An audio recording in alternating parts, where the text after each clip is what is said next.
Hello there, welcome back to the channel where we talk about stuff happening in the VTuber world. And today we talk about the Nexas CEO, explaining why he failed to build his VTuber agency properly, to the point that they closed down within 1 year of opening. If you don't know what Nexas is, it's basically a VTuber agency that promised to launch 100 talents within a year. Of course, they failed to actually launch 100 talents within a year. They instead shut down within 1 year, which is what a lot of us predicted. This guy right here, Harry, is one of the stupidest VTuber CEOs of all time. Harry even decided it was a good idea to launch 27 talents all at once within 3 days. You know why this was stupid and why so many VTubers and VTuber agencies said it was stupid? Because nobody has time to go to 27 VTubers to find the one that they care about. Most VTuber fans are already fans of VTubers. They are already watching VTubers every other day. They're probably watching Hololive. They're probably watching Nijisanji or Face Connect, or maybe even smaller VTuber agencies. They're probably spending 3 to 5 hours every other day watching that live stream or leaving it in the background. So why would they have time to watch, several hours worth of content? Go to 27 VTubers to find the one that they like? That's suicide. It's a surprise any of these VTubers ever got any fans with the way their debut was handled. And that was why the Nexas VTuber agency was ridiculed as a VTuber battle royale, because in addition, debuting 27 VTubers all at once and cannibalizing the viewer base and making sure that the fan base was so fragmented that they barely mattered at all, Nexas also said that they would only provide resources and support to the most talented VTubers, the VTubers that only showed results. And this was something a lot of people in a community just did not like. As a VTuber agency, you are supposed to support your VTubers. Why are you hiring so many VTubers when you barely have any resources to support them? And that was why this agency was criticized. And you know what happened in the end? Nexas shut down, just like all of us said it would, because it did not have the resources it promised with VTubers. They ran out of resources to the point that the VTubers were complaining in the Discord. And the CEO literally wanted to nuke it, and almost did if it wasn't for staff telling him it was a stupid idea. The Nexas VTuber agency has since shut down. The only good thing that came out of the Nexas VTuber agency is that Harry decided that the VTubers would be able to keep their VTuber models. That was the only good thing he did. Everything else was trash. Now, before we continue, I just want to say, while we are making fun of the pathetic VTuber agency that is the Nexas Battle Royale, we are not making fun of the VTubers who entered such a horrible agency, because they were the victims in this case. They may have come out on top, but one false move, and a lot of them would have been screwed. So please don't send any hate towards their way. Now, the story doesn't end, because Harry put out this entire write-up about the reasons why he failed. And we're going to take a look at that write-up to see all the things that he did wrong, as well as all the assumptions he has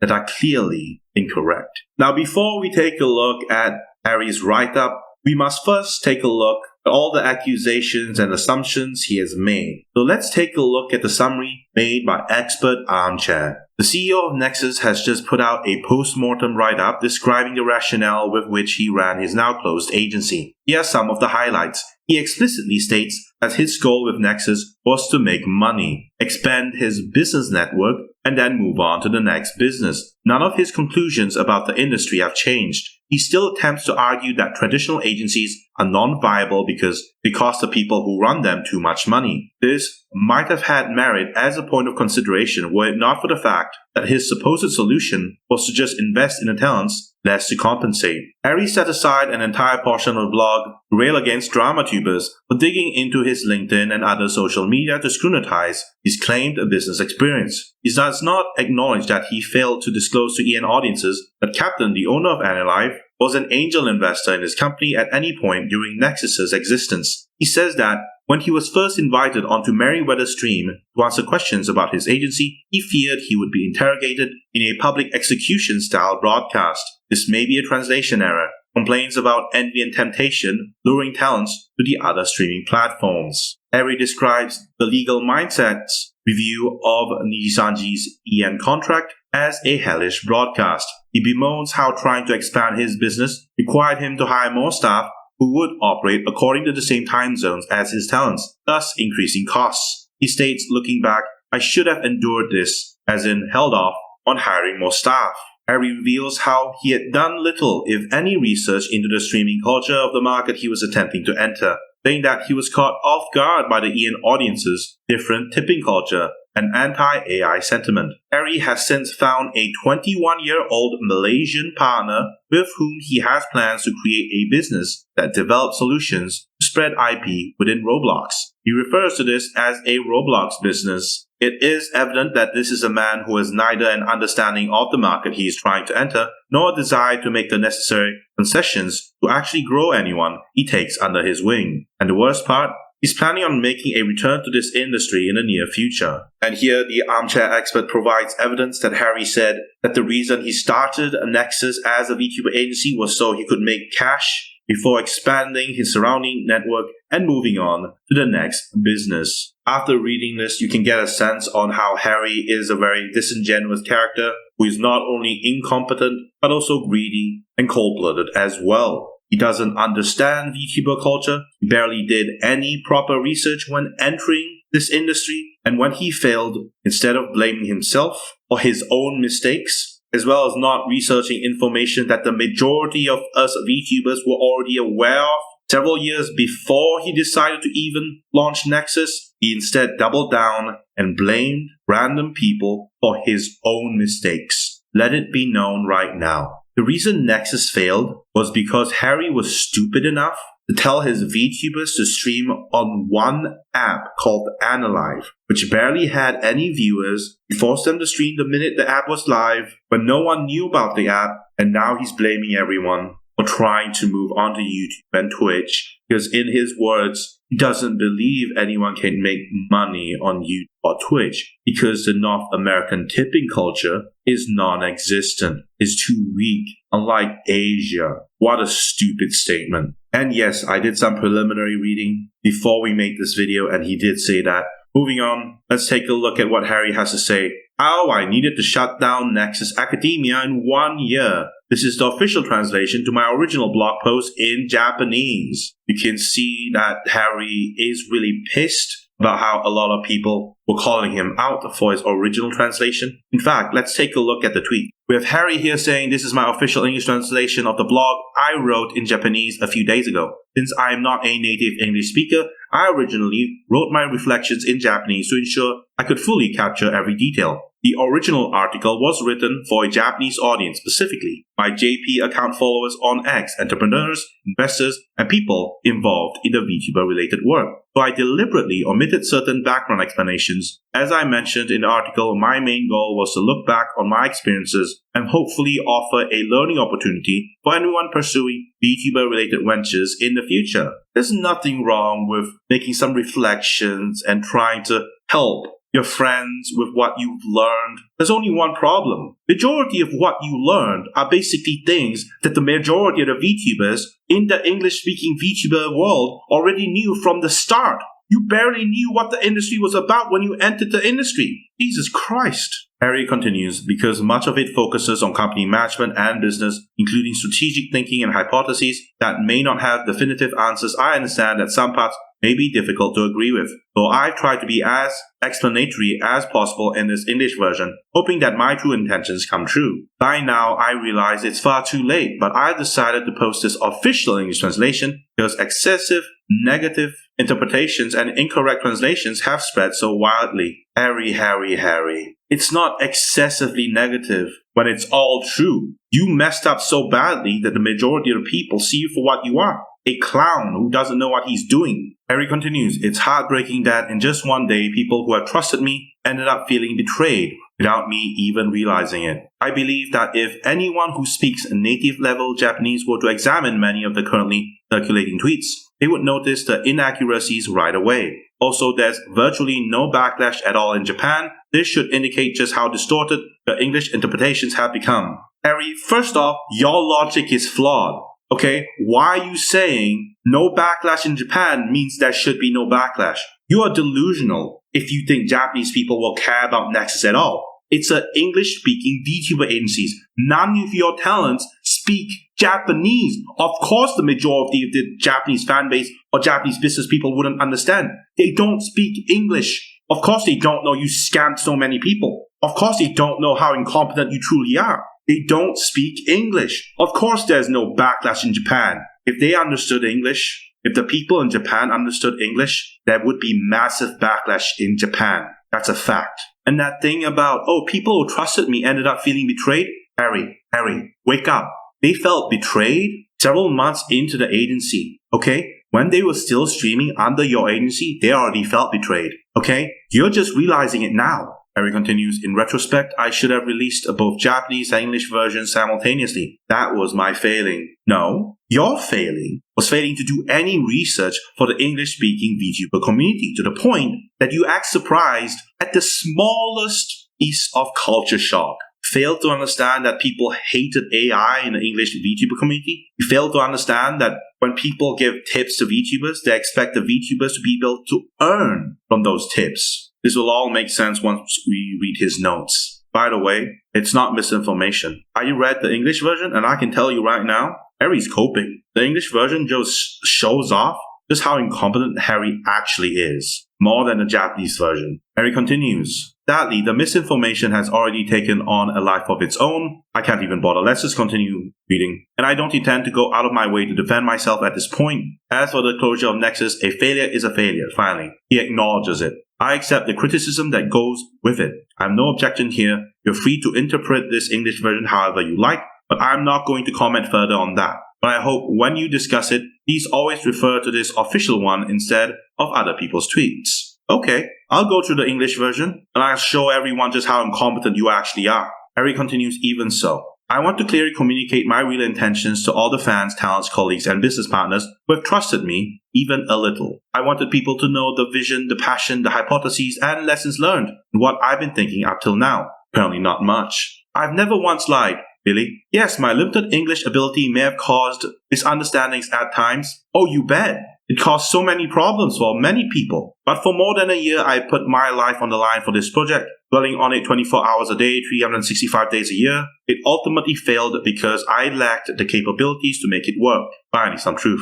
But it's unbearably painful to be treated like a scam in the very VTuber community I love because of the misinterpretations. Harry, you are a scam artist. There's no misinterpretations. You released the English version of your article. We read the English version, and we still think you're a scam artist. Harry continues, I hope these words reach the people I truly want them to reach. Thank you. Well, Harry, you said you wanted us to discuss the English version of your article. So let's do it. Well, Harry, let's see what you have to say. Hello there, I'm Harry, CEO from a company called Creators. We established the company in Singapore in October 2023. And now, as we finish Q1 of our second fiscal year, we're operating as a startup. This article is about how I launched an English-focused V-Mobile live streamer agency. What the hell is a V-Mobile? I will explain the definition later. In just 1 year, I ended up shutting it down. As I write this note on January 31st, 2025, final day of the agency, I thought it would be a good milestone to look back on everything from founding the company up to the point of pivot in our business. Title makes it sound like a bold story, but it's not a tale of heroic feats at all. I made a ton of mistakes. Oh, you bet.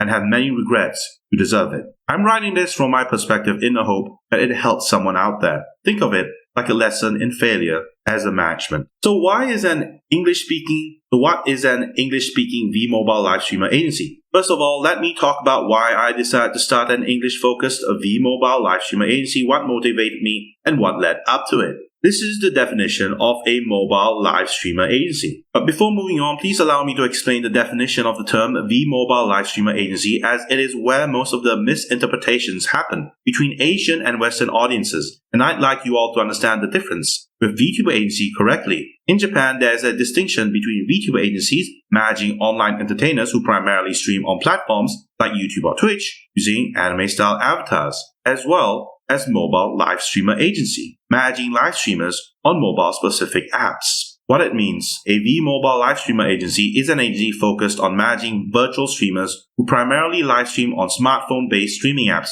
such as Reality, Arium, TikTok Live, etc. These live streaming apps are popular in Asia and increasingly worldwide for casual smartphone-driven live content, unlike a typical VTuber agency that might have fewer talents streaming on big global platforms like YouTube or Twitch. Mobile live streamer agencies often have very large numbers of talents, sometimes 100, 500, or even over 1,000 under one agency. That sounds so stupid. There's no way this is true. And even if it were, it's such a predatory business. 1,000 people for one agency. What kind of psychopathic person beams up such a crazy thing? Why is it different from a VTuber agency? Platform focus. They focus on apps meant for mobile devices, often designed for real-time audience interaction, gifting, tipping, and casual chats. Talent numbers because it's a volume-driven business, many small streamers versus a few top earners. Agencies tend to recruit or manage far more talents. The whole concept of Nexas is coming from this V-Mobile live streamer agency instead of VTuber agency. Then go do predatory things with live streamers instead of VTubers and see how that turns out.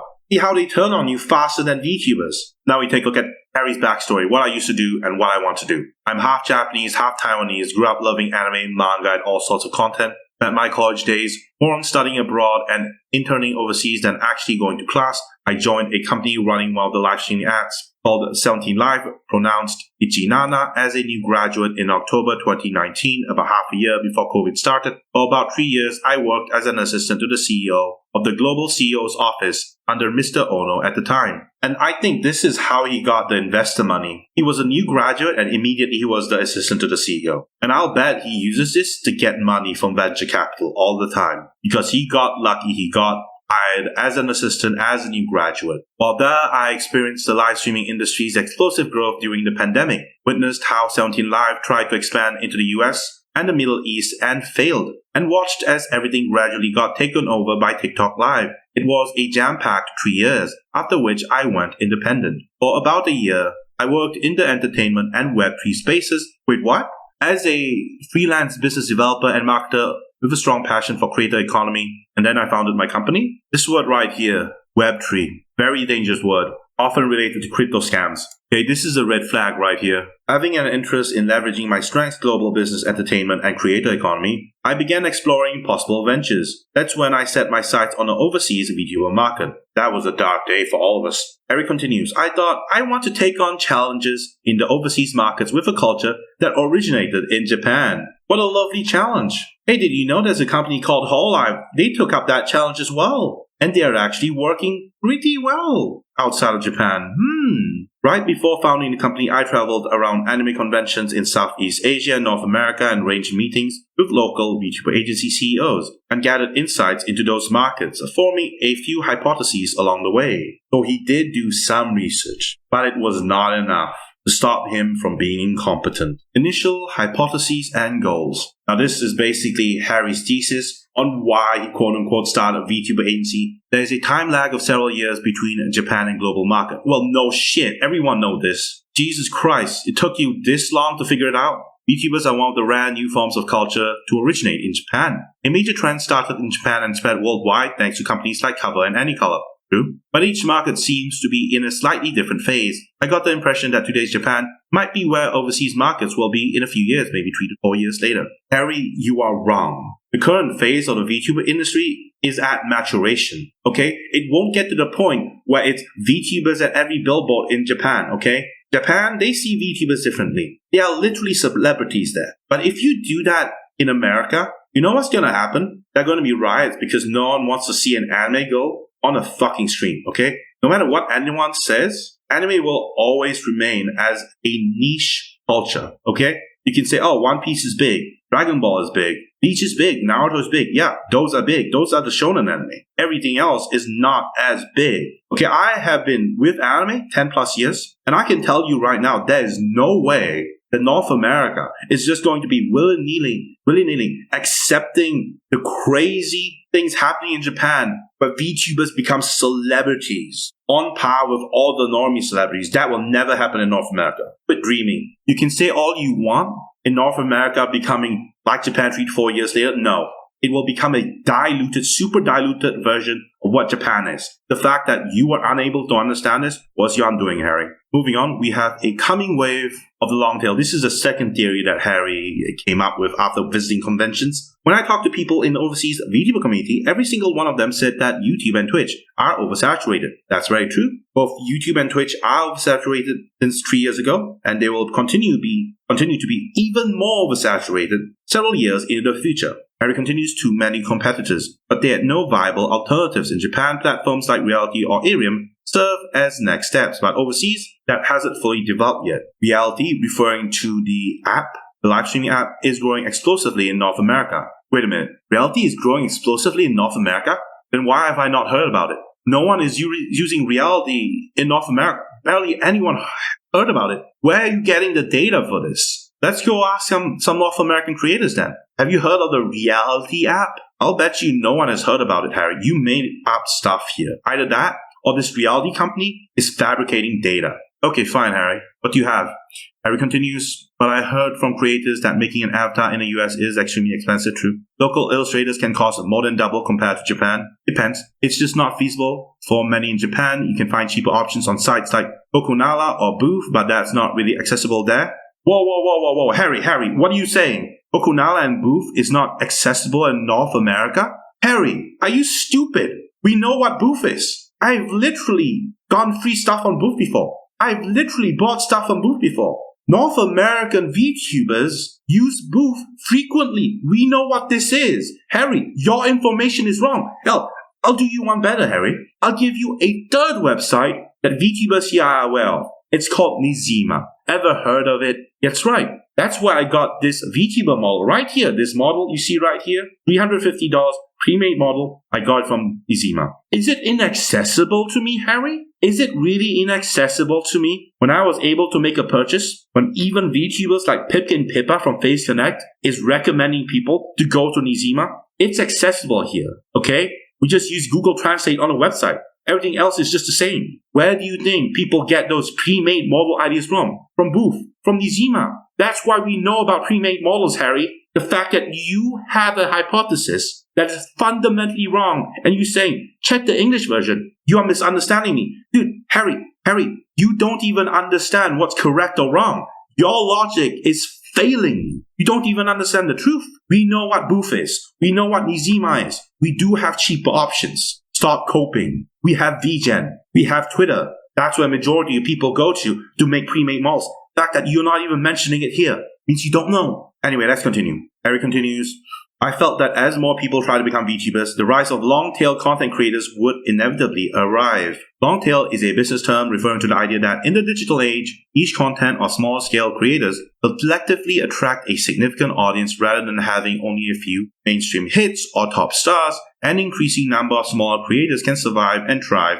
because the internet lowers distribution and marketing costs. Harry, you are actually correct for once. Yes, there is a long tail for VTubers. Yes, a smaller scale creator can actually survive. And you know when the long tail actually happened? Was it 2023 when you started? No. Was it 2022 when you started? No. Was it 2024? The day when you shut down your VTuber agency? No. The long tail happened in 2020. That's right. The year 2020 when the whole light popped off immediately. Long tail happened right then and there, okay? Your little graph saying, oh, big agencies born. Okay, it's not a linear path. A long tail should be beneath big agencies, okay? It already happened in 2020. Majority of small-scale VTubers, okay, that you see right now, who are popular right now, who are collaborating with big streamers like Merriweather, Ironmouse, all the largest streamers, Yuzu, Bao, Nimone, a lot of them started 2020, 2021, 2022. Majority, a lot of them started 2020, okay?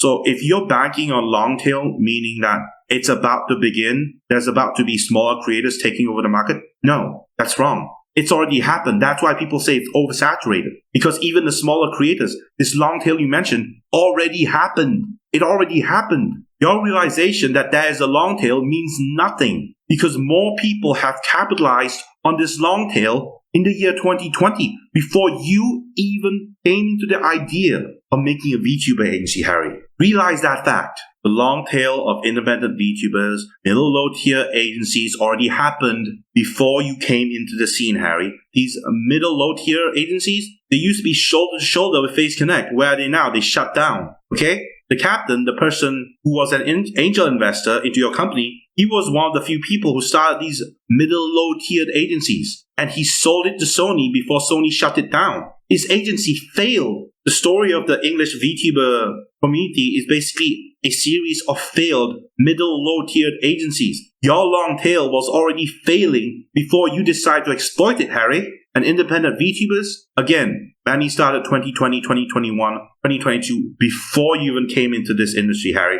But let's see what else Harry has to say, because the business model of a Me Mobile live streamer agency is heavily dependent on platforms. It's relatively easy to generate revenue without burning too much capital, as long as platforms can pay as well. Platforms can pay as well? What do they mean? Ad revenue or something? You mean like Twitch ads? Oh, that's not really wrong. Compared to straight into competitive platforms like YouTube or Twitch. Wait, what? You just said platforms that can pay as well. And you said it's not YouTube and Twitch. What are you trying to say, Harry? There are no platform bonuses for such things. I think Harry is playing make-believe here. He's trying to tell us that there are platforms that pay platform bonuses for his e-mobile live streamer agency. I've never heard of such a platform. No one has done that in the North American space. No one knows what that is. Anyway, Harry says, my idea was to run a V-mobile live streamer agency to generate sustainable cash flow, strengthen our network, and leverage this foundation to explore new opportunities within the industry. One of the ideas I've been explaining to talents was establishing the VTuber agency that focuses on multi-platforms on top of Nexas.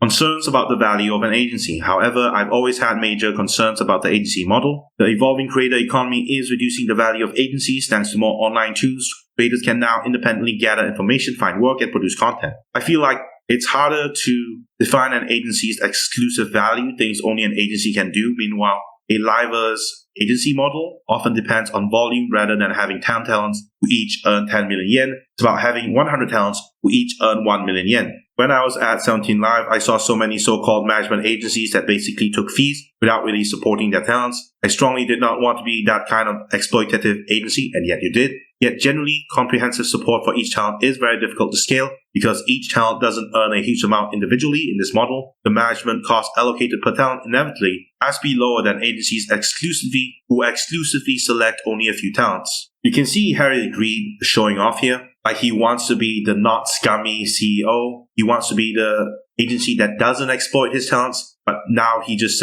makes excuses to say, oh, we have too many talents, so we need to exploit them further by giving them less support. Dude, you're just doing the same thing as the scummy people you hate, Harry. Besides, 17 Live, didn't you say it failed? So why are you doing the same things that failed? Right, cultural differences in North America. This is the one I read before. In North America, there really aren't streamer agencies in this model. There are barely any agencies that manage over 10 videos. Oh, there are.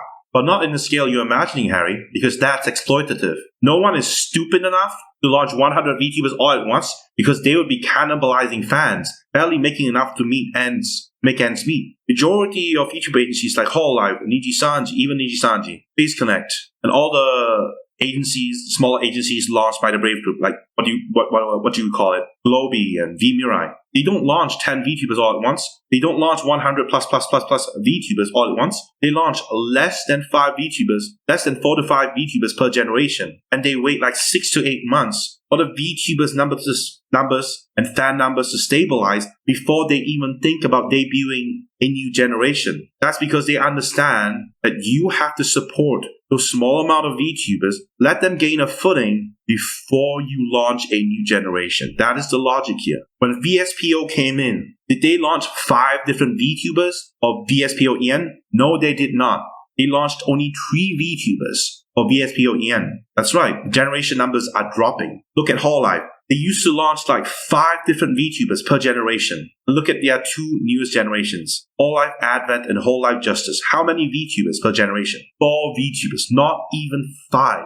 Across the board, all VTuber agencies are lowering the amount of VTubers that they are sending out per generation. Okay, Harry? The fact that even Yago, okay, the person you credited in this article as the founder and CEO of the agency that drove VTuber growth in the West, in North America, he has come out and said before They are slowing down the amount of VTubers that they are debuting. They are focusing their efforts on the VTubers they have. Did you not read their earnings report, Harry? You said you knew Japanese, right? So why didn't you read the earnings report? They are literally your biggest competitor, so why didn't you do your research? You should have read the earnings report, Harry. Because if you did, you would know. Even Yago knows that you can't launch 100 VTubers and expect it to thrive. You need to take time to nurture talent, not toss everything out there in a battle royale style and hope they live. A psychopath does that. Moving on, Harry continues, how do you build credibility when you want to manage a large number of talents in a market where the word agency can have a very different nuance than the one in Japan?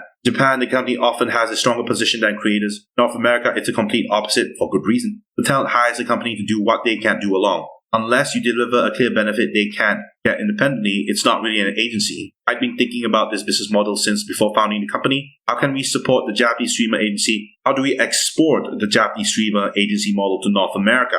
Okay, Harry, you're saying you have a good idea? Let's see the idea. The answer for myself. The academia concept. Oh, great. It's a My Hero Academia. In the midst of all this, by the way, before I move on, I do like My Hero Academia, but I think this Harry guy is abusing My Hero Academia for nefarious means. That's why I don't like this guy. In the midst of all of this, we came up with what we call the academia model. Okay, what are the benefits then? Sure, Harry. Aim for an agency like My Hero Academia. Okay, so far so good. We envisioned an academy where people who want to become VTubers gather to learn, compete, push one another to grow. We'd provide regular lectures, that assets and bonuses as incentives. In return, from the outset, we would not offer extensive one-on-one management to talents. Okay, that's the thing a lot of people just don't like. You're making excuses to make it sound good when it's not really that good. Moving on, Harry says, we invited talents who understood and accepted that approach by explaining the concept many times during auditions and selection processes. As we understand, this is far from most of the current VTuber agencies. I think he's trying to say that his VTuber agency, Nexas, is different from many VTuber agencies, and I find it predatory that they are one way to convince people to join, basically telling them the same thing over and over and over again and gaslighting them into accepting an inferior deal. This regular lectures part is stupid. If you want to get a degree on YouTube, do you honestly think you would become a YouTuber worth your salt? No. YouTuber degrees are a scam. Streamer degrees are a scam. You go do those lectures, you're being scammed, okay? Would PewDiePie agree with YouTuber degrees? No. Would any large streamer agree with streamer degrees like Ludwig? No. No one is going to say you need an education to be a live streamer or a YouTuber. Stop coping, Harry. This My Hero Academia stuff, you're using anime to scam people. That's what this is. And this guy has the gall to say he loves My Hero Academia when he's used to scam people. Become a launchpad for the next generation of VTubers. Our idea was to serve as an academia, useless word, for prospective VTubers rather than starting out on YouTube or Twitch. We'd have them begin their careers on a new mobile streaming platform. The best of them, those who achieve results, would move up to a full-service talent agency that offered more management resources and multi-platform options aiming to become top stars. That was the ideal blueprint we had in mind. Wait a minute. Harry. Wait a minute. This solution you just gave us, I've seen it before. This is basically Niji Sanji's virtual talent agency, the one that collapsed when dozens of VTubers walked out. What's this? The best of them, those who achieve results, would move up to a full-service VTuber agency with more support? That's just the VTA, the Virtual Talent Academy. And here you are pretending you are the one who offered the solution, when you just stole the solution from Niji Sanji. And it's not even a good solution. Now, were there people, VTubers, who were in Niji Sanji's Virtual Talent Agency who eventually graduated and went on to stream under the Niji Sanji JP banner? Yes. But was it a good agency? No. The VTA of Niji Sanji was seen as a sweatshop factory. Many VTubers in JP have complained about that part of Niji Sanji, and they forcefully did all the grunt work for Niji Sanji for the one hope that they would enter Niji Sanji JP. That is exploitative, Harry. The one thing you said you did not want to do. Imagine starting an exploitative VTuber agency. The first thing that came to his mind was copying Niji Sanji's virtual talent agency. VTA, the one that failed. One that ended with Niji Sanji suspending so many VTubers who used to work in it. This is a bad sign, a red flag, if any. He should have written this all out so we could actually see what Harry was, who he actually was behind the scenes. Scumbag was using Niji Sanji's exploitative tactics for his own Battle Royale VTuber agency, abusing My Hero Academia, scam random people on the internet. You know, the only thing Harry did right was that he allowed the VTubers to keep their VTuber models. That's the one thing he did right. Everything else was trash. Right, let's move on from future plans. Time for launch. First few months were nothing but trial and error, alright? They spent talking with talents, door knocking on English-speaking talents. First, we hired an American staff member. We asked him to contact as many independent VTubers and streamers as possible. Anyone who showed interest was then scheduled for an online meeting with me. Since I was based in Asia and our talents were in North America, it was normal to have meetings in the middle of the night. Okay, sure. Positive reactions from talents, building a community with a one-team feeling. 2 repeated pitches introducing myself, our concept, and asking them to join us as talents. Many people responded positively to the idea of Nexas. They seemed to like our concept, the idea of connecting with other like-minded talents, and being part of a community. I was recruiting them the same way startup recruits its early team members. Join this brand new ship. We successfully interviewed and welcomed the new talents into the community, and they naturally gathered in our Discord voice chats, play games all night long, and hang out. Early on, there was a strong positive atmosphere. I really felt the excitement of something new beginning. Marketing strategy. How do we dispel concerns about an unknown agency? Fillion and Pankalopi. Through introductions and random DMs, I managed to connect with well-known VTubers, Pankalopi and Fillion, who graciously agreed to share their insights with our talents as guest lecturers. I wonder how much they were paid. And if they weren't paid, they're actually nicer people than I thought they were. They talked about how they grew their subscriber base from thousands to hundreds of thousands, how they create their content, their routines, and mindset. They packed an incredible amount of knowledge into those sessions. As a moderator, I was also a huge fan, but I couldn't help asking a bunch of questions. I truly can't help but thank them enough. Huge controversy and its aftermath. What's this? This is when we were all set and ready right before the group's debut. Streams went live. It happened. A storm of negative comments. I remember this. The Battle Royale introduction. Harry messed up so much the debut was scuffed. We posted about the academia concept and our plan to debut 27 talents over 3 days and a schedule we'd been preparing for months. But the response was a flood of harsh comments. Yeah, of course we're gonna do harsh comments. What did you expect, Harry? Okay, Harry says the harsh comments included, this definitely won't work. Yeah, it won't work. You launched 27 VTubers. You're basically cannibalizing viewers. Of course it's not going to work. The fan base is going to be stretched too thin. And the fan base that you are attracting is so small. It might as well not exist once you stretch it too thin. This defies all known conventions. Yeah, pretty much. Look at Hololive. Look at Niji-san. Even the VTuber agency where you stole your VTA concept from, getting all the good VTubers to move to a better agency with more support, they also don't debut 27 VTubers all at once. They debut in waves. Perhaps there's a shorter duration in between VTuber generation debuts, like 3 to 5 months, compared to the usual 6, 8, maybe 12 months the whole life is known for. But 27 talents, you're doing worse than Niji-sanji. How is that possible? Niji-sanji is even slowing down the number of VTubers that they debut per generation. Remember, the last one had only 3 VTubers in it, and 2 of them left. Oh wait, the newest ones haven't left yet. It was the previous ones that left, okay? And now Claude Clawmark is the only one in his gen. Everyone else just left. Niji-sanji debuts 3 VTubers, you debut 27 VTubers to the English-speaking VTuber market. Of course this defies all known conventions. And this is supposed to be harsh? Dude, this is logic. Why would they do something so reckless? One of the harsh comments. Yeah, pretty much. It's self-explanatory. Yeah, it is reckless to debut 27 talents all at once. It's crazy. No one would do this. It's like the person at the helm of the ship doesn't know what they're doing. It looks so reckless. And we have another harsh comment saying, who's this idiot founder? That's actually a pretty reasonable comment. Yeah, why is Harry such a stupid person? 27 talents within 3 days. Retarded as fuck.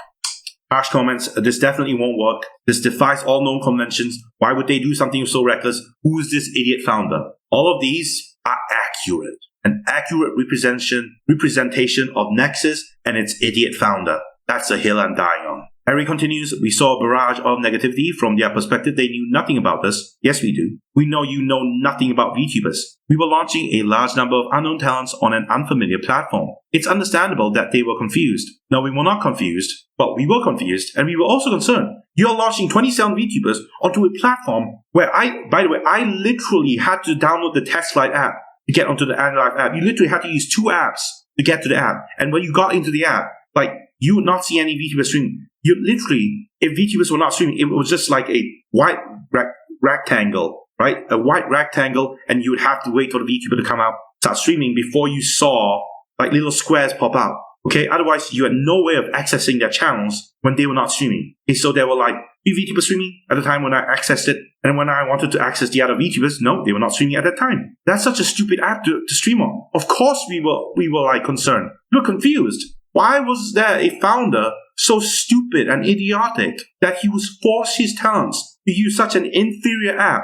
Yeah, we were confused. Jesus Christ, we were so worried. Harry continues, still some comments took aim at the talents themselves, calling us stupid for joining this new agency. Okay, we don't condone that here. We felt sorry for them. No one said they were stupid, unless it was some edge case random person saying stuff, okay? They really hurt the talent's motivation. Okay. Is that the people on the internet's fault? Yeah. Is it also Harry's fault for creating such a horrible situation that led to all the calling them stupid part? Yep, it's Harry's fault. Honestly, seeing something you worked on for over half a year get torn apart right before your eyes was emotionally overwhelming. I got a bit emotional, responded to some of the comments in a confrontational tone, and ended up pouring more fuel onto the fire, something I deeply regret. Okay, I know what Harry is talking about. He's talking about him going into the Twitter comments and attacking people saying they were stupid and something. Okay. Yeah, a lot of people covered this topic. A lot of DramaTubers covered this topic. A lot of people who were not DramaTubers also talked about this. Because it felt like the CEO was really immature. He was like fighting people on Twitter. And that really ruined like a lot of the reputation they had when Nexas first launched. There was also something else where they put out this graphic saying some VTubers appeared before the VTuber agency. Something like Hololive VTubers appearing, then Hololive appeared and not vice versa. Some out of touch stuff. But this CEO going off on Twitter attacking people? Yeah, this was something that ruined like Nexus's reputation. And now we reach the section titled, Have you heard of DramaTubers? Oh yeah, Parrot 4chan, Read My Even Star, Depressed Nosagi, Kyo, False ID, Pick Your Poison, Maybe Me, Harry Nebula. Yeah, of course I have heard of DramaTubers. You mean like Ludwig and his mogul mail, right? Or Paracynical, the king of slop. Yeah, we know what DramaTubers are. Like everywhere else, the world loves gossip and scandals, so there are always creators hungry for drama. It becomes fresh prey for those DramaTubers. Right before our talent's debuts, they dug up my LinkedIn, X, and past company info and misinterpret everything. Bashed us on their channels. I remember going numb emotionally watching it happen. I couldn't think straight.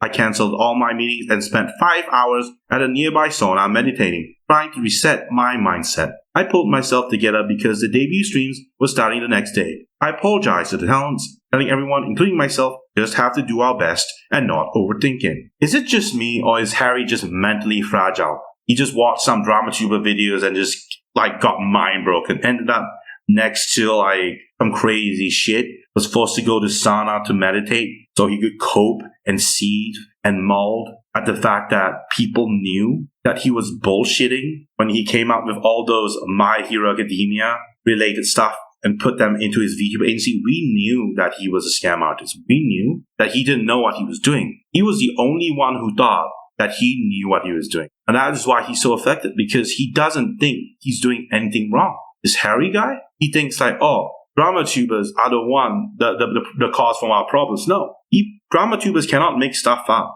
DramaTubers can only parrot the things other people say regarding the situation. If there's no controversy, if there's no drama, then DramaTubers can't really cover it effectively, because it would be a nothing burger. The reason why DramaTubers were able to cover it was because, Harry, you caused so many problems, you acted like an ass to the point that you literally said you regretted it, and so many people already had a terrible impression of your VTuber agency because you were like mass debuting talents. So of course, first impressions matter, and your first impression was horrible. That was why so many people was talking about it. And now we have Mary's public interrogation stream. Apparently, this Harry guy thought Merryweather was going to, like, crucify him or something. But no, he didn't. While the flames were still raging, I got a DM from Merryweather, one of the top English VTubers, with 400k followers on X, 500k on YouTube, and 300k on Twitch. When I talk about this on my channel, he himself runs a webtoon company and a VTuber agency, so he was genuinely interested in our concept. On my side, I thought, if we don't clear up the misunderstanding here,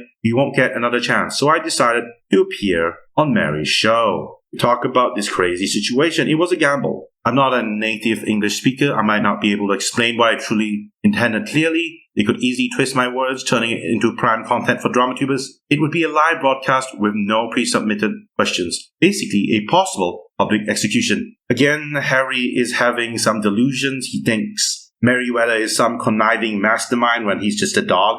Now, if you had an interview with Pipkin Pippa, okay, that would be a public execution because Pippa is known for being unhinged. And she has, crucified CEOs before, but Merryweather? That guy, there's no way he would be harsh against you unless you violated his worldview or something. Moving on, however, people who knew Mary told me he's not someone who maliciously attacks guests. He takes a fair stance, aligning with fans, but also expressing his own views. So I resolved to be totally honest, straightforward, and passionate, focusing on correcting misconceptions. I spent 1.5 hours answering tough questions for Mary and his fans, spreading through my English. Before going live, I was so nervous I couldn't eat. But thankfully, I didn't say anything that caused more misunderstanding, I guess. And the outcome of this was Mary and I became good friends. After that, Mary openly supported Nexas. The negative comments subsided because if Mary endorses them, maybe it's okay. He even volunteered to hold special lectures for us. We ended up going out to eat together, and he really saved us. I cannot thank you enough.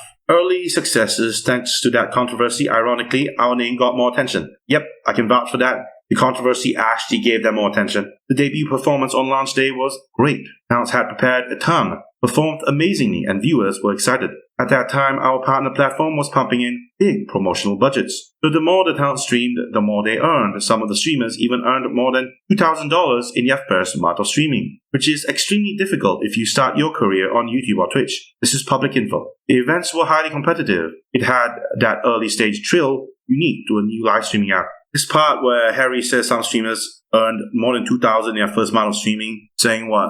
That was because the partner platform was pumping in big promotional budgets. So the more the town streamed, the more they earned. Okay, I don't think this was supposed to be public knowledge, but I guess it's out there now. So this $2,000 in the first month, it wasn't because the fans were giving them the money. It was because Anilive was giving them the money. Ooh, Captain is not gonna like that. 400 applicants right after debut. What's this about? Even after all the drama, we still had 400 people who resonated with our concept and wanted to join. This confirmed our initial hunch about a growing long-tail market, new platforms, and an appetite for a new kind of agency. Again, no, he makes false conclusions. The long tail happened in 2020, 2021. Okay, it's already oversaturated. The reason there are 400 people is because it's so oversaturated that these 400 people can't really join the general VTuber agency. And the benefit of joining a VTuber agency is because it feels like you've been vetted.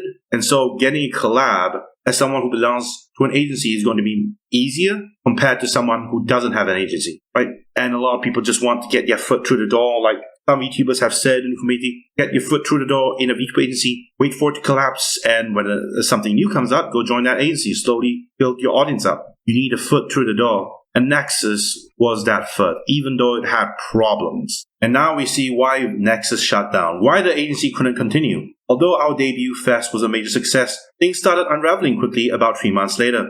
The lure of other platforms, again in Japan, VTuber and V-Mobile Streamer are distinct concepts, so you don't have to explain the difference. VTubers are mostly interpreted as virtual influencers that stream on YouTube. V-Mobile Streamers are mostly focusing on smartphone-based streaming apps, such as Reality, Irium, TikTok Live, etc. But in North America, the line doesn't even exist. Everyone pretty much wants to be a VTuber. No one specifically aims only for mobile streaming. Why not stream on YouTube? That's a good question. A lot of us were asking this. Okay? A lot of us were asking this. Everyone was asking this. The VTubers on Nexus were asking this. I was asking this. A lot of large streamers and VTubers were asking this. Why not stream on YouTube or Twitch? Why confine yourself to a platform like Anilive that doesn't have viewers? When talents interacted with other VTubers on X, they would be invited to collaborate on YouTube, but early on, we had exclusive conditions on our partner platforms that restricted multi-platform streaming. Early on, we had exclusive conditions with Anilive that restricted multi-platform streaming. Because that was a strategy where talents and company could get benefits from, such as monetary bonus from the partner platform. Wait a minute, this confirms it. This actually confirms it. Harry wasn't trying to get VTubers to stream on Anilive because he thought the V-Mobile was going to be good. He literally had a contract with Anilive. Which restricted multi-platform streaming, and it was exclusive.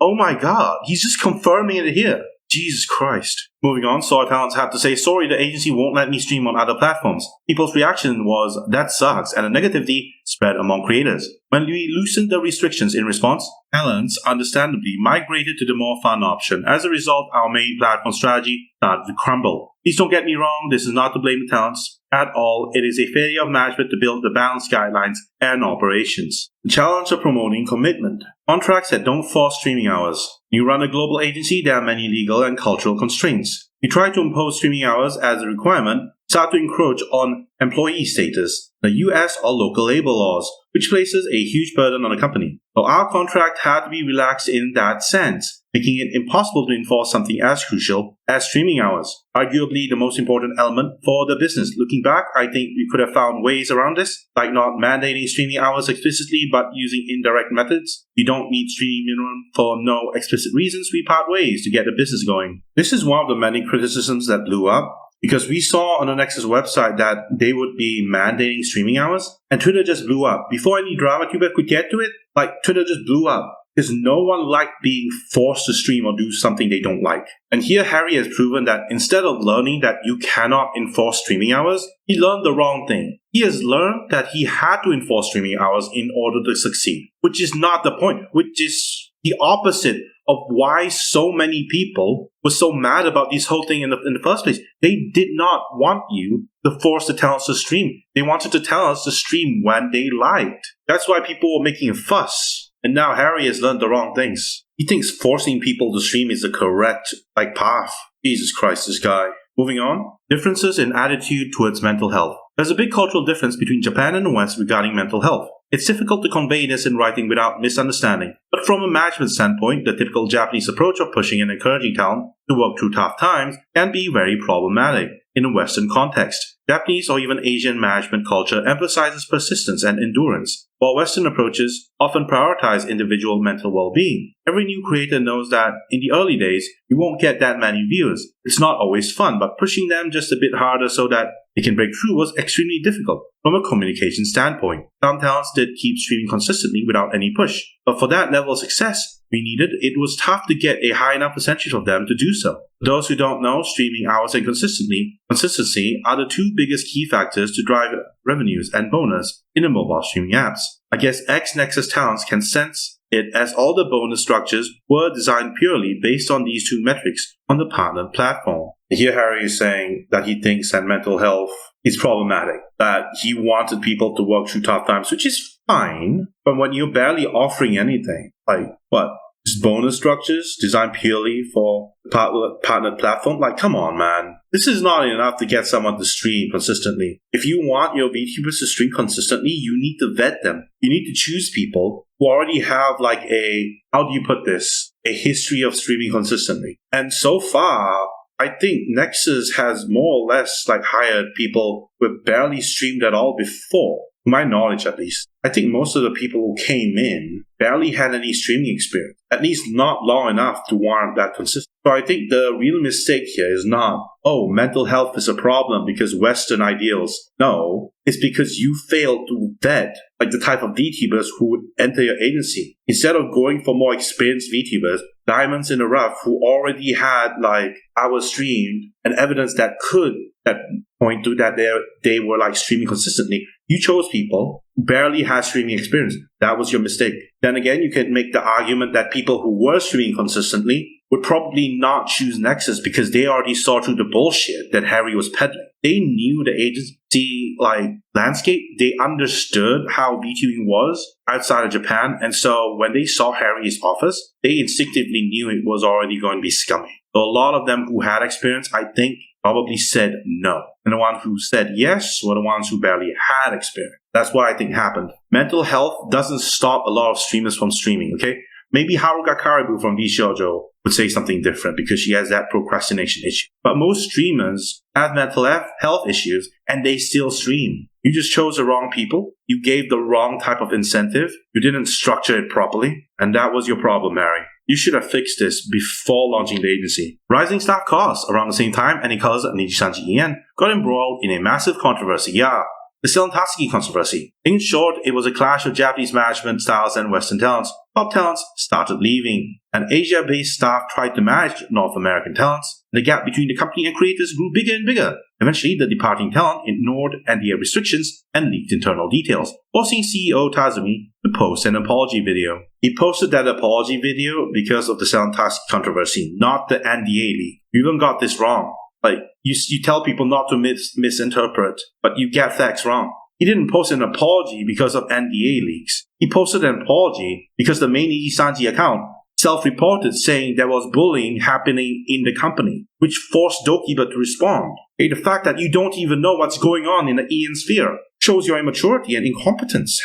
There is no misinterpreting this line. You literally said NDA restrictions forced CEO Tazumi to post apology video. Here we have Legal Mindset reviewing the Niji-sanji document. God knows how he got it. A real lawyer, Legal Mindset, streaming a public review of Niji-sanji's leak contract. A nightmare for any kind of business owner. Talent saw all this coming. To avoid a similar fate, we felt pressured to hire staff living in the same time zones as our talents, which of course meant higher labor costs. Because we were trying to recruit talents at a rapid pace, we also needed more managers. Our cash flow was draining quickly. In hindsight, we should have slowed down. We got carried away with an unrealistic phase of growth in talent acquisition and team expansion, which I deeply regret. What did we say? What have we been saying this whole time?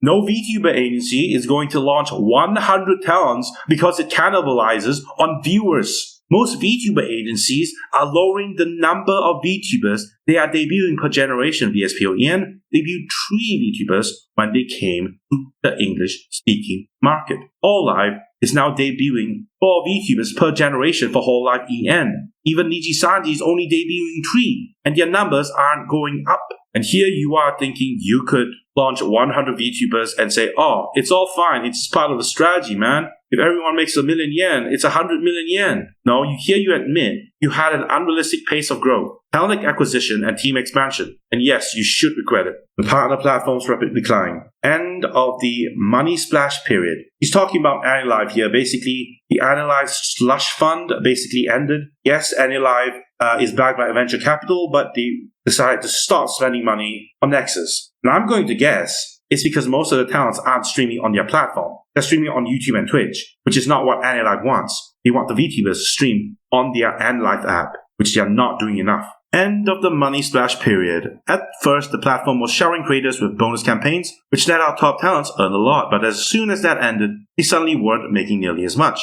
This was similar to what happened when Okoka and 17 Live withdrew from the US. The local tipping culture in North America is different and weaker. Also, people care about what percentage of their tip actually goes to the streamer. It was hard to justify the same high-level tipping approach used in Asia. Gradually, we realized the talents couldn't earn as much as we had hoped. We could have told you that when you first debuted. Of course they wouldn't earn as much. You're relying on the platform to give bonuses, okay? I don't know where you're coming from this, or what your freaking experience is, which you say above, like something about, oh, platforms giving bonuses. Good, dude. Anilive is a platform for English-speaking VTubers. You honestly think they would have a culture of giving bonuses continuously when even YouTube and Twitch don't do that? Of course there's going to be an end of the money splash period. Of course, did you not account for this? Like, that's the crazy part. And here you say local tipping culture in North America is different than weaker. Like, what are you saying? How can you just say that with a straight face? North America is one of the few places on earth where tipping is excessive. They are literally forced to tip. Nowhere on earth has a stronger tipping culture than North America. If you fail to get North Americans to tip for you, that's a you problem. That's a platform problem. You caused this, not Americans. Americans are gaslit into tipping every single day through like electronic payment systems and everything else. And here you say local tipping culture in North America is different than weaker. Weaker than whom? China? Nobody tips in China. You go to a single restaurant in China. After you eat, do they tip? Do they leave money outside of the money they owe? No, they don't leave additional money. In America, if you don't tip after you finish eating in the restaurant, you know what's going to happen? People are going to look at you funny and say you're weird, and even the servers and waiters are going to throw a hissy fit. That's how strong tipping culture is in North America, man. Do you not know this? Jesus Christ. AI controversies, the boycott. Oh, not this again. The V2 community in particular was extremely critical of AI. Yeah, we know. Many believed AI art steals illustrators' jobs, so anyone using AI art was an enemy. Our partner platform was actively developing AI-based features for streamers to expand the creator base, which set off a huge backlash. Oh, so Anilive is the one who developed the AI features. Okay. And because you were partnered with Anilive, you got some of the backlash. Okay, reasonable. I can see that. As collateral damage rather than your fault. You should have known better, man. What did you expect? You could have just avoided Anilive. Then again, if you avoided Anilive, there wouldn't be any slush fund money, huh? Anyway, talents not wanting to be labeled as people who support AI left the platform. Anilive. They didn't want to get caught in the crossfire and simply declared, I'm not streaming here anymore. Streaming on YouTube and Twitch didn't necessarily mean they'd make more money immediately at all in terms of time efficiency. Streaming on partner platforms is still more profitable for both the talent and company? What are you talking about? You literally, on top of here, said there was an end of the money splash period. And now here you say it's more profitable for both the talent and the company. And then on top of here you said, money run out. End of money splash period. As soon as that ended, they weren't making nearly as much. What are you saying, Harry? Are partnered platforms a money machine or are they not? They can't be both. Harry, you only have one platform, and that is Anilive. I don't know where you got all these mumbo-jumbo platforms that pay you bonuses, because you haven't listed any of them here that any of the Nexas Vtubers are using. You say Anilive, they were using that. And yes, the platform bonuses were not profitable enough. They ended. The slush fund money ended.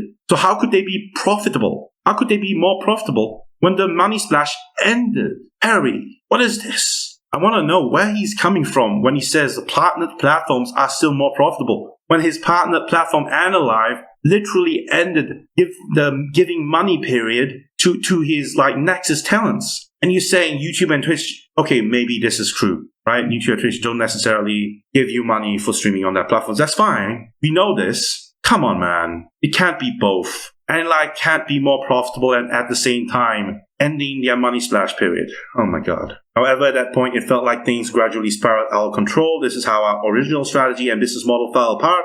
A negative spiral in the community. Surprise, surprise. Our Discord server was initially meant to be a place for everyone to grow together and compete positively, but it gradually turned into a hotbed of complaints. In voice chats, a few members went about our management and the platform. They criticized our decision to keep recruiting new talents rapidly, as well as how we manage talents. I wanted to shut down the community function altogether, but staff argued that removing it would kill our agency's core value. Meanwhile, negativity in the community led to some members take breaks from streaming. Rather than inspiring each other, the community had become a place that discouraged people from trying, absolutely the worst case scenario. I completely failed to design a community in a way I originally intended. Your own VTubers are criticizing you for the launching 100 VTubers within a single year attempt. Did you fail massively? Yes. Are they complaining about how you manage talents? Yes. You failed. And even the people working for you are talking back to you saying, don't do stupid things like shut down the community function. You literally need to be told what to do. Do you even understand how the VTuber industry is run, Harry? Dude, at this point, I think Harry just doesn't understand rather than being malicious. He just doesn't understand what he's doing. It's just an incompetent founder being an ideas guy coming in expecting something that's not realistic, but he thinks it's realistic. That's why he's doing the thing. That's why he's getting so upset when his freak ideas don't work. He thinks it's real.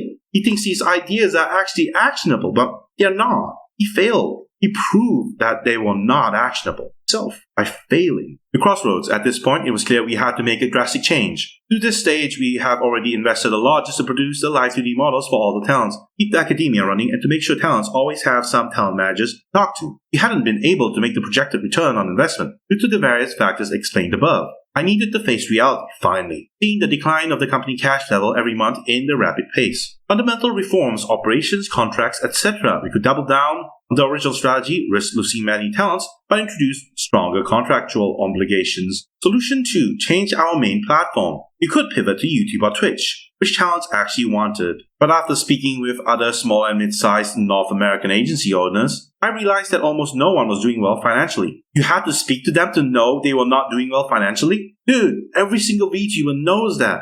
How do you not know? You said you talked to agency owners during the anime conventions. How are you only finding out now? This is baffling to me. Harry says, I realized that almost no one was doing well financially. The only agencies surviving after starting around 2023 or later were either well-funded, big corporate, or had other businesses that could subsidize the investment needed to scale. We, as a startup company, didn't have any other business projects that could produce profit to invest back into the Nexas project. Continuing the current operations means starting the countdown to the bankrupt, which I really needed to avoid. Ultimately, I had to admit that our initial hypotheses were off. Finally, he admits he was wrong, and I had to accept that it would be very hard to pull off a miraculous comeback in the same direction. Pivot and future of Nexas. We decided it was no longer sustainable to operate as a V-Mobile live streamer agency and shifted towards closing the agency function. Rethinking the talent agency model. Scouting established talents is more rational. So you basically came around to the ideas that we were telling you, that you refuse to listen. Finally, you understand. Finally. In many talent industries, music, IRL, influencers, etc., it's become standard to scout and support individuals who already have some traction or are beginning to grow, rather than grooming total newbies from scratch. In the VTuber world, it is common to produce talents from scratch, largely because companies want to create new character IPs. But look at VShoujo, a well-known name in the West and Japan. I call doubt in Japan. VShoujo is barely known in Japan. West? Yeah, they're known. Japan? No. Look at VShoujo. They don't own the IP, they just act as an agency for sponsorships, merch, etc. Brave Group's Mirai is also bringing in already active indie talents. They call it adoption. Even Hololive's new group, Flowglow, teaches people with backgrounds in AKB groups or established YouTubers. The tide is changing. Okay, I just need to say something here. Established YouTubers or Nico Doga streamers entering Hololive has been like that since a long time. It's been like that for a very, very long time. How do you think many of the older VTubers in Hololive got recruited? Through audition? You jest. They just grabbed their friends in. Their friends who were also streamers. This is something that's been happening for a long time. How do you think many of the VTubers in Holo EN got scouted? Many of the girls from Hololive Council already had channels. Hura was Senzawa.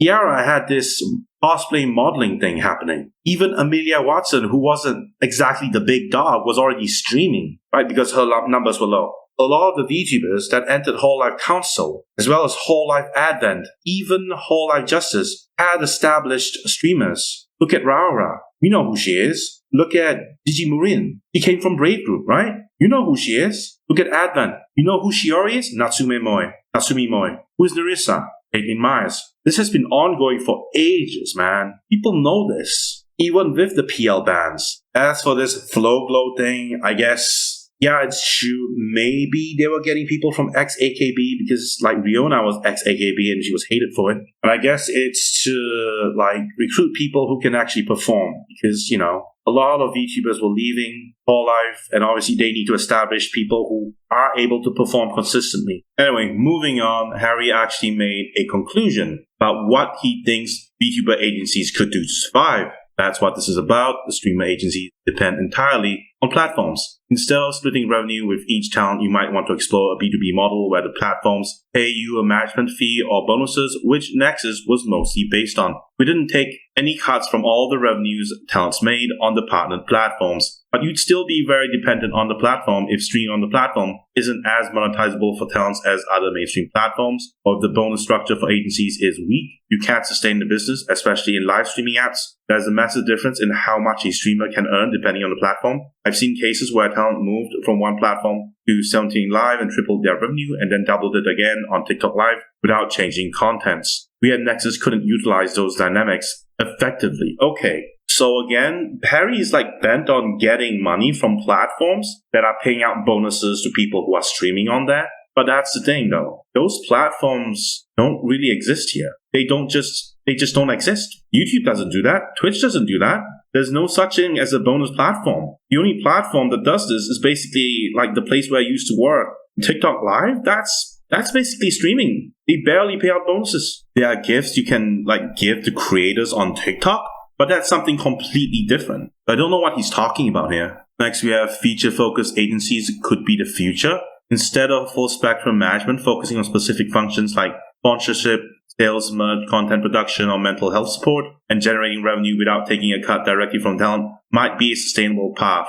that does deviate from the traditional approach of a VTuber agency creating new IP from scratch, but you can have an agency that specializes in expanding and monetizing IP. Wait, what is he talking about here? And I'm not saying this isn't true, but I take issue with the fact that he's saying that feature-focused agencies could be the future. Because it's not the future. It's the present, it's the past, present, and future. Because they're already here. There are a lot of websites that make VTuber merch for the VTuber without relying on any income from the VTuber. They're not taking a 10%, 30% cut from the VTuber's live streams or their ad revenue. They're just leveraging the IP of the VTuber to make money. Market, that's a very popular example. Novel Horizons, that's another popular example. Those two websites came way before Harry came in. So right now he's saying these could be the future. But that's the thing. It's the present. It's already happening. So it's like he's saying it hasn't happened yet. And he's not even providing any proof that it hasn't happened yet. And that's the thing. It feels like Harry is coming into the VTuber industry as a very, very naive person. He probably read some books somewhere, watched some videos, but he doesn't understand what it's like and how far it's developed. If you think back to how he said, overseas VTubers don't have access to marketplaces like Booth that make VTuber assets, right? But that's the thing. We have access to it. We can buy stuff from it. There are tens upon thousands upon millions of people who have bought stuff from Booth. It's not an issue. It's like Harry is taking things that are not an issue and making an issue. And then he's taking things that already exist and saying they might not exist and they could be the future. And that's just, it feels like we are looking at a freaking amateur trying to pretend to be something he's not. He's trying to look like he's some guy who can predict the future. No, this already exists. This already exists right now. Hold on. By the way, I'm going to double down and just say there have been people who have been scammed by these types of agencies that Harry is saying will be the future. I mean, there are agencies that handle VTuber merch that are not scams, like Market, and there are agencies that handle merch who are actually scammers, like Copian Merch. Remember Bow the Whale? Remember Anilive? They were scammed out of tens of thousands of dollars because of agencies like that. And then Vite Ramen basically had to step in to help with payment processing and handling the distribution. So that entire thing has already happened before Harry even came into the industry. So it's already happening. We are already experiencing the benefits and the demerits of such a system. It's already here. And look at the thing here. He says, agencies that focus on specific functions like sponsorship deals. Sponsorship. What does that bring to mind? It brings to mind MSM, the agency a lot of people were in. The ones where Ethel was in, the one was Giga was in, the one that was exposed for having, I'm not registering the company where the hot sauce sales were from, right? Remember Grimmy, that VTuber who wanted to sell hot sauces that experienced problems with that agency? Yeah, that was MSM, okay? They basically had an entire expose on them. So that's an agency that focuses on functions like sponsorships, and they died. And that's the thing. I'm not saying there won't be a new agency focused on sponsorships for VTubers that will be viable, honest, and reliable. I'm saying we've already been through this quote-unquote future that Harry is envisioning here. He's saying, this could be the future. Well, no, it's already happening. It happened before Harry came into the industry, and he's portraying it like it could be the future when it's already the present. And that's what I don't like about Harry. He doesn't know enough about the industry, right? Even after he's gone through this entire VTuber agency stuff, he doesn't know enough. Based on his writings, it feels he doesn't know enough. That's my issue with this guy. It feels that all of these, you could have just learned if he learned about the culture. But I suspect that his inability to converse properly and effectively in English has basically blocked him from learning what majority of the people in the VTuber industry outside of Japan are already aware of. That's his major issue. He doesn't understand the existing culture. Anyway, we reach ending Nexas' role as a talent agency, officially closing on January 31st, 2025. Talents who want to keep their avatars with gay options, keep the rights so that they could continue independently. And this one thing right here, right? Harry giving up the VTuber models to the VTubers. This is one of the only things Harry did right, okay? That's a good thing, okay? VTubers often have to relinquish their rights to the VTuber agency and never use it again. Now, other VTubers who just basically say, fuck it, once the VTuber agency ends, they'll just, continue using the VTuber model because what's the agency gonna do? It's shut down. It's dead. They're already bankrupt. What could they possibly do when they're already bankrupt, right? So there are VTubers who literally just use the models anyway, but this is a good thing, right? He's giving it to them legally. This is wonderful. I'm sure a lot of VTubers from Nexas are happy. And I saw a lot of Nexus VTubers who were really, really looking forward to continuing their foray into the VTuber world. Though some have decided to quit for various circumstances. Next, we have a lot of people worked hard in so many ways, and I regret not being able to nurture each person or make our vision of growing both individual talents and the agency a reality. We ended up causing a lot of confusion with our sudden closure. No, you caused no confusion. We knew you'd shut down, and I feel incredibly sorry. I genuinely hope that they keep working towards their dreams at their own pace. That's wonderful, Harry. The week I had to discuss the closure and contract terminations with the teammates who had supported me since the early days was simply one of the most humiliating and painful moments of my life. Finally, poetic justice. Came into the VTuber industry knowing nothing, raged at the people who were trying to give criticism, ignored most of them, acted like an ass towards people trying to tell him how it was actually going to work in the VTuber industry, and now he's suffering the consequences of ignoring all the advice, all the criticisms, and all the things he should have learned about before starting the VTuber journey. Wonderful.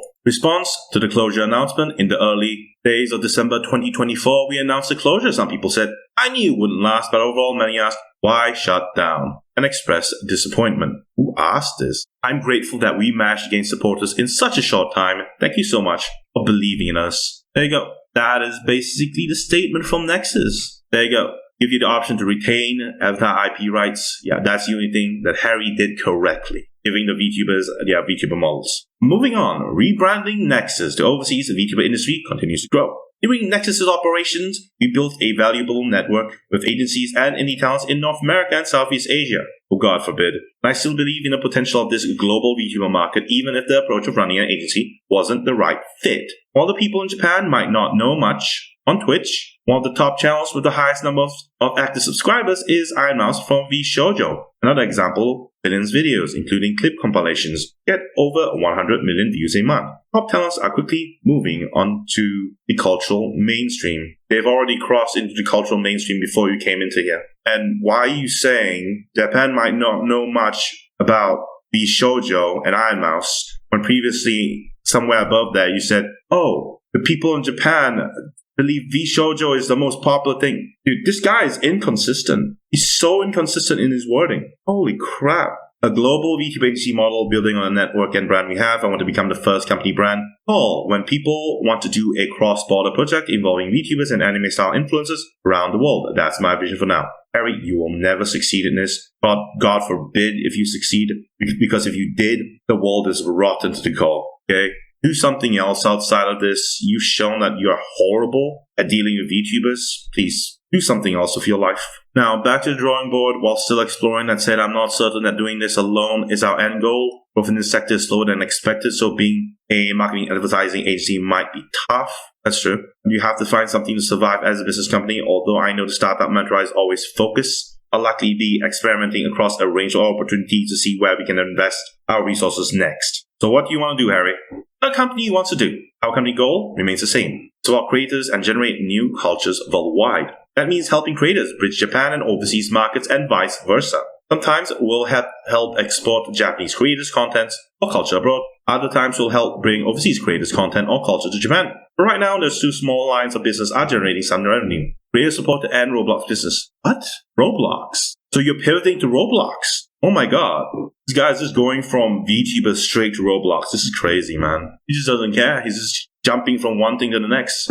Ooh, shiny, new thing. Must do. Creator support services. This includes supporting Japanese creators in expanding overseas and helping English-speaking creators enter Japan. It's still experimental, but we have team members with experience at My Anime List and Tokyo Otaku Mode, as well as overseas influencers in-house. We are pooling our knowledge to build the services we can only provide. Okay, that's pretty impressive if they manage to get people from My Anime List and Tokyo Otaku Mode. Wonder how. This is pretty significant. Moving on, we learn more about Harry's Roblox business. I met a 21-year-old talented entrepreneur here in Malaysia. We are co-developing Roblox solutions for IP holders. The number of examples in Japan is slowly increasing. I believe Roblox currently is the quickest route to accessing a global audience for IP holders. Over 380 million monthly users. Gen Z/Alpha spend an average of 3 hours a day on it. It's already spawning new games and IPs. My partner company has been heavily involved in the Roblox projects for Twice and Blackpink, successfully building fan bases there. Now major IPs like One Piece and Attack on Titan have also started venturing into Roblox, indicating this is quite different from the short-lived metaverse marketing trend from a few years ago. Leveraging that partner's operational knowledge and development resources and combining them with our ability to bring in an audience from outside the platform, we are co-creating solutions for global brand IPs. If you have even a slight interest, I'd love to talk. Harry, what you're saying here, our ability to bring in audiences from outside the platform. Dude, you could barely bring audiences to Nexas and now you're bragging about that ability. No, some shame. I wonder who's the sucker who got scammed by Harry in this Malaysia country. 21 years old. I guess he's really into scamming those younger talents, huh? Just grab some people who are capable, go into something else completely irrelevant to your experience as an entrepreneur. Just cares about money, nothing else. Conclusion, moving forward after failure, our 1-year attempt at running an English V-Mobile Live humor agency ultimately ended in failure. Well, yeah, nobody knows what the fuck a V-Mobile means, even after you make your quote-unquote attempt, or maybe I should say failure. During that year, I kept running into walls, painfully aware of my own shortcomings. Good, you learn from mistakes, hopefully. As I tried to shape the business, it was mentally tough at times. I also learned an enormous amount, which you should have learned from the start if you could only understand English properly, which you don't. And that was a major detriment to your operations. If you read this far, thank you very much. If you want to do any anime or VTuber related promotions abroad, no thank you, not with you. If you want to leverage IP in Roblox, no thank you. If you are curious about cross-border creative ventures connecting Japan and the world, I am, but not yours. Or if you're simply interested in me or for creators itself, I'm interested in how you managed to fuck up so badly. Please feel free to get in touch for any reason. I'm still lacking in many ways, but I'll keep moving and searching for the next big opportunity. Yes, please, do that away from VTubers or anime. Hey, thank you so much for reading up to this point. And to everyone who supported me or was involved with us, thank you from the bottom of my heart. Yes, Harry should say thank you for all the messes he caused for other people. Yes, he should. And now Harry actually addresses the talents to the talents reading this. I truly apologize for dragging you through so many changes. Seeing everyone create content day after day while dealing with their own struggles gave me enormous strength. I sincerely hope you'll continue pursuing your dreams at your own pace. Finally, this article is not meant to blame anyone at all. Yes, it is. It's meant to blame yourself. And you should take the L. This is just a self-reflection to acknowledge my failure in the company. Good, you understand your failure. A self-reflection to acknowledge my failure in company management and my failure to build a better operational system that could have sustained the business I originally envisioned. Your business was gonna fail anyway. Nobody knows what the fuck a e-mobile is, okay? You were trying to take something and put it and insert it into our culture, which had nothing to do with it. None of us knew what it was. None of us cared. Therefore, it died, okay? That's what you get for going against the freaking culture in the English-speaking video. That's on you. Thank you again. I look forward to staying in touch in the future. I don't. And I just want to say, Harry, you're watching, good riddance. Dude, if you want to succeed in life, you want to make tens of millions of dollars, dude, no one is against you doing that, okay? We just don't want you to come in here, fuck around, fuck about in our spaces, and then act like, oh, this is all everyone's fault but mine. Oh no. That's what we don't like about you. Came in here, your ideas, thinking you knew better than everyone else. You ignored all criticism, and now you run away with your tail between your legs because at the end of the day, you didn't know what you were doing. You were not looking for VTubers because you cared about them. You're looking for the money. So please, I wish you the best in your Roblox business so you will never have to return to VTubers ever again. Please leave, never come back. Good riddance. That's the end of the video. Thank you for coming. Thank you for watching. This is Terry Nebula signing out.